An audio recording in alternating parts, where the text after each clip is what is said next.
Magandang araw, magandang gabi sa mansulok tayo ng daigdig. So ang discussion natin dito, Marcos na naman. Nung dekada 70, Marcos Sr. Ngayon naman, 2020, Marcos Jr. So ano ba nangyari sa ating bansa? Pag Marcos, nailalagay sa history. At matinding history. So, nakakawa naman ang Marcos. Pero hindi natin masisi ang publiko dahil hindi niya minahal ang Pilipino, ang Pilipinas.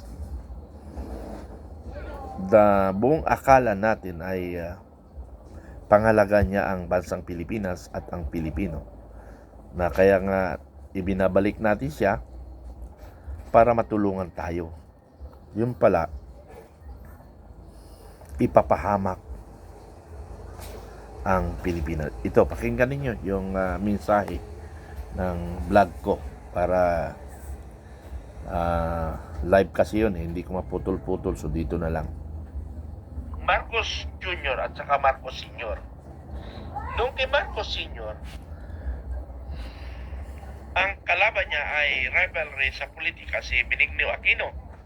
Sinuportahan ng makakaliwa at ng Muslim brother doon sa Eminilip. Pero separate yung Eminilip nun eh. Sumabay lang. Pero hindi sumuporta ng yung organisasyon. Kumbaga, individual lang siguro. Pero dito, talagang nagtulong-tulong ang pwersa ng Liberal Party o ng opposition ng Aquino at saka ni Juma Sison. Nagtulong silang dalawa. Kaya nahirapan ang Marcos. Pero kung wala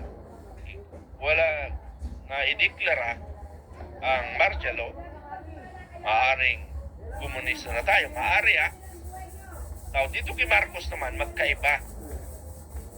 Pero the same with political rivalry. So, ibig sabihin, nasa dugo yata ng Marcos. Ano? Dugo Marcos rin ba si Jun? Nasa dugo yata na magkaroon ng talagang political rivalry. Yun yun siguro, no? Pero ang pinagkaiba doon sa panahon ni Senior, ang komunista ay kaaway niya. Dito, kakampi. Kakampi ni Marcos yung mga komunista. Magmula sa MP hanggang NDF o hanggang sa the whole group ng komunista, no? Magkasanib sila ng gobyerno. Bakit nangyari yun? Bakit? It because hindi ko alam kung paano nangyari. Maaring wala sa programa na kukunin nila ang makakaliwa, bigla na lang instinct na nakapag-decide o may nakapag-advise at ginawa ni Romualdez.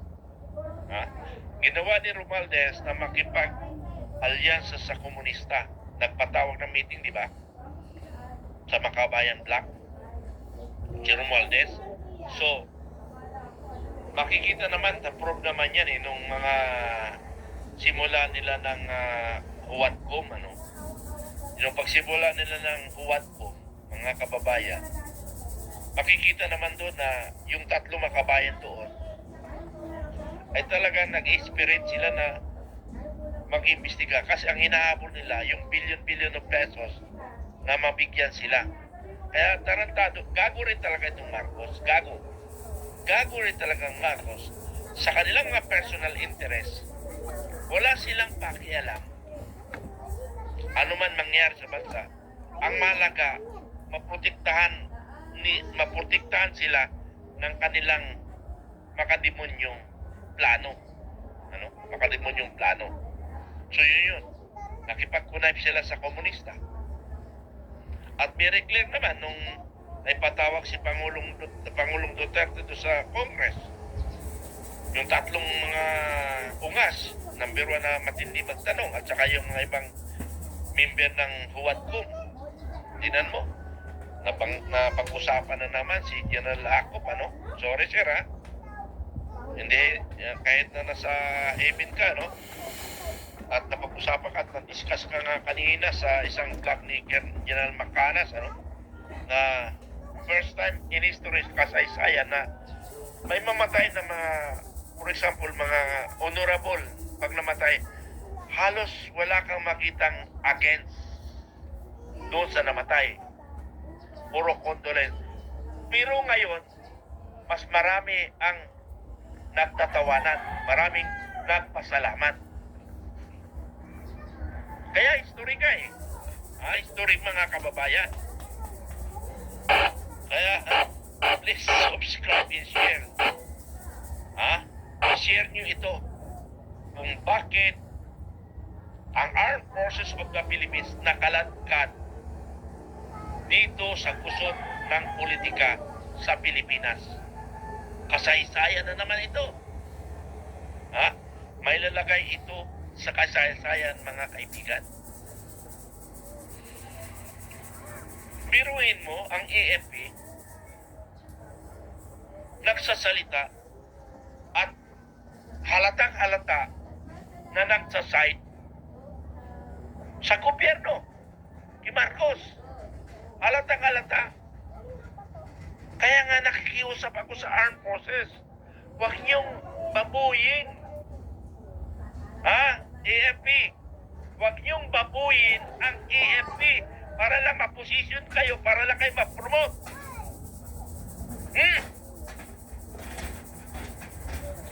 Huwag niyong babuyin ang AFP. Nakikita niyo? Binaboy niyo ang AFP.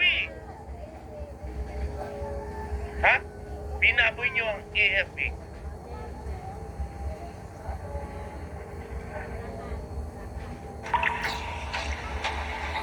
Okay. Relax. Kasundaluhan sa mga junior officer. Hindi nyo ba alam yung junior officer? Masarap na kayo pagsasampalin. Kayo na mga sundalo, galit na yung mga sundalo. Kayo mga officer, mahiya kayo sa junior officer nyo, mahiya kayo sa mga sundalo, sa mga sinasabi natin backbone of the AFP, mga enlisted personnel, non-commissioned officer, mahiya kayo sa kanila. Magsalita kayo na para bang nagpapabango kay Pangulong Marcos. Hindi kami tanga, hindi kami bobo, at hindi kami manid. Ikaw, General Browner, sir. Ikaw, General Browner.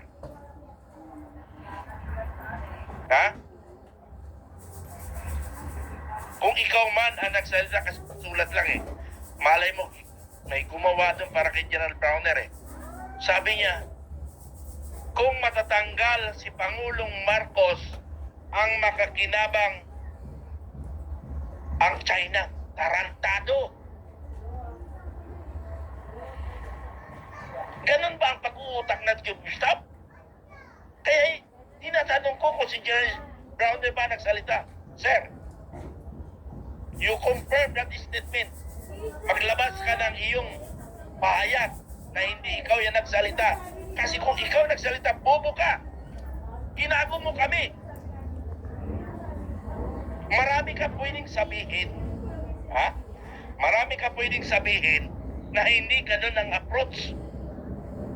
Pero sabihin mo, pag matanggal si Marcos, makikinabang ang China. Anak ng tupa naman, katarantaduan yan. Ewan ko kung saan nanggagaling yung mga utak ninyo. Hindi ko alam kung saan nanggagaling utak ninyo. It's because of malita? It's because of promotion? it because of resignation? Ay, putang ina naman. Huwag niyo sirain ang armed forces. Hindi sa inyo ang Okay. So, pasensya na lang kayo, no? Sa galit ko yun. Opinion ko. Dahil minahal ko ang ating bayan. Minahal ko ang armed forces. Tapos, we are speaking in behalf of the armed forces. Si General Browner by July, hindi na siya member ng armed forces. Siguro maging kabahagi na lang tayo ng armed forces history. Pero mag-isip rin tayo na hindi atin ng EFP. We are only temporary sa EFP. Caretaker lang tayo ng EFP. Pag-aari yan ng taong bayan. Di ba ang taong bayan ay siya ang gobyerno? Walang taong bayan, walang gobyerno, di ba? Kaya hindi natin pag-aari ng taong bayan. Kaya please lang, mga dati kong kabaro. Sorry for my word. Pero yun ako eh. Yun ako ang totoo. Totoong tao ako eh. Pwede naman hindi kayo magsalita eh. Kasi nga ayaw nyo nga ma-involve sa politika, di ba? Ayaw nyo ma-involve sa politika. So, yung silent, nagsasalita nga kayo, pero lalong nakakainit ng dugo. Eh kung manahimik kayo, walang masasabi ang taong bayan.